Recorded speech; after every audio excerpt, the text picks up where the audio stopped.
ആരാണ് ഈ ദല്ലാൽ നന്ദകുമാർ? ആലപ്പുഴ സ്വദേശിയായ TG നന്ദകുമാർ വർഷങ്ങളായി കൊച്ചിയിലെ വെണ്ണലയിലാണ് താമസം. തൈക്കാട്ട് ക്ഷേത്രത്തിന്റെ ട്രസ്റ്റ് ചെയർമാൻ എന്ന നിലയിൽ പൊതുമണ്ഡലത്തിൽ അറിയപ്പെടുന്നു. ജഡ്ജിമാരും സിനിമാ താരങ്ങളും രാഷ്ട്രീയ നേതാക്കളും നന്ദകുമാറിന്റെ ബന്ധത്തിൽ ക്ഷേത്രത്തിലെ സ്ഥിരം സന്ദർശകരാണ്.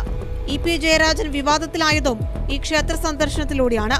സുപ്രീം കോടതിയിലെ ജഡ്ജിമാരടക്കമുള്ളവരിലെ സ്വാധീനം, അദാനി അംബാനി അടക്കമുള്ള വൻകിട കോർപ്പറേറ്റുകളുടെ ഇടനിലക്കാരൻ, CBIയും EDയും അടക്കമുള്ള അന്വേഷണ ഏജൻസികളിലെ ഉദ്യോഗസ്ഥരുടെ സ്വാധീന വലയം.